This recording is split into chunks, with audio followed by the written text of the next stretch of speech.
Hey guys, what's going on? John here from What's Spinning, here tonight to chat about this new Mount Eerie album, Lost Wisdom Part 2. Mount Eerie, aka the great Phil Elverum, one of my all-time favorite songwriters. His catalog, if you haven't gotten into it yet, I have to warn you, is long and emotionally and physically draining. The early years of this project, following the downfall of his first musical act, The Microphones, is pretty sweet. There was the meditative No Flashlight, the lovely and tender Dawn, as well as my favorite of his early work, the genuinely chilling and incredible Lost Wisdom. Phil also in the late 2010s had a very memorable string of albums as well. There was the practically metal-inspired Wind's Poem and the practically drone-inspired Ocean's Roar. Both I enjoyed very much. But what followed was kind of a lull period from Phil and Mount Eerie in general for me. I was really never that into Clear Moon. I don't know, something about that album just always kind of rubbed me the wrong way. And Sauna, to me, just seemed so average.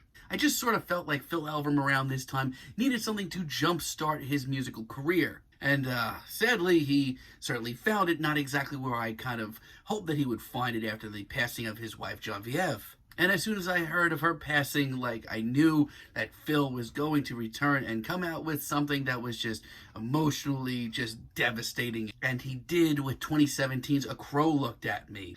This is a monumentally crushing album and one of the most devastating albums you will ever hear, and probably the closest thing to death that you're ever going to hear. It's not a happy album at all. This is a soul-sucking album that at the end of the day comes off more than anything like Phil Elverum's therapy sessions that he was going through at the time. But the result is staggering and quite frankly a masterpiece. Even 2018's Now Only, while it wasn't as stunning to me, served as a good epilogue to A Crow Looked at Me. Brings me to his latest work, Lost Wisdom Part 2. Now, the singles leading up to this have been pretty decent, pretty on par with what Phil's been doing, but the title of this album, Lost Wisdom Part 2, and the presence of Julie Doiron, who worked with Phil on the first Lost Wisdom, has really piqued my interest. Let's chat about this thing. The album starts off with Belief, and it's a very somber, downtrodden intro. Are you surprised by this? Now, I do have to say this right off the bat. Phil and Julie have genuine chemistry. Their harmonies,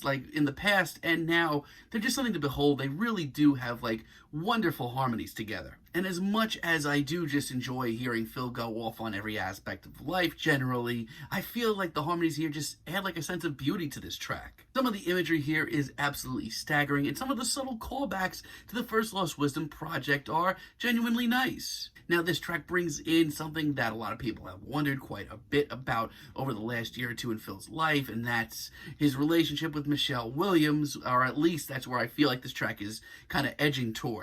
And it really just kind of lets you in on his thoughts on love and lust and a lot of other things, and it's pretty fascinating. Even with its 8-minute runtime, it flows beautifully. On the other hand, When I Walk Out of the Museum is very pensive. Just for stars, Julie Doiron has a beautiful voice, very stark, and just, really stands out always. I do have to say about this track and a lot of other tracks here, I feel like this is a little less universally understandable. And, at the end of the day, this literally is, Phil's thoughts about walking around a museum and leaving afterwards. But even in this case, the man has a way of words and really reels you in. It's visually just stunning still and just ends up keeping my attention probably a little too much. Now, a lot of this album is just kind of the next logical step for Phil Elverum. And Love Without Possession, I really do feel like this is the best track here. This track is just so absolutely beautiful, right from the word go. Talk about chemistry between Julie and Phil.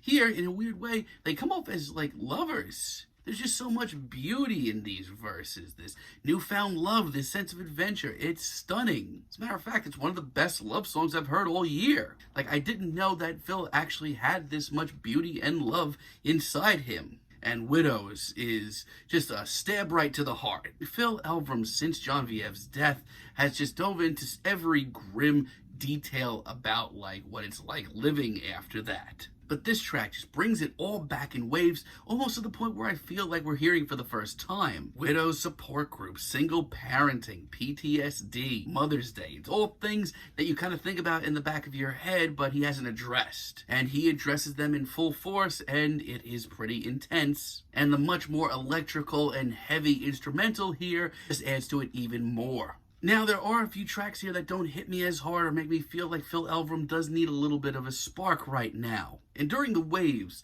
while it has its moments, actually doesn't hit me nearly as hard as I wish it would. It's times like this that it takes me back to like the sauna days where I felt like Phil was maybe a little uninspired at the time. Trust me, he always has a way with words. And that line towards the end about being each other rewards for enduring the waves, like that is so powerful. But outside of that, quite frankly, I'm pretty bored for a few minutes. Not only that, a lot of this sounds rehashed. And you can kind of forget about the chemistry between Julie and Phil here. It's actually non-existent. Real Lost Wisdom is pretty rustic sounding. The thing is, Phil's lyrics have had this always almost very pure quality to them that's made them very acceptable all around.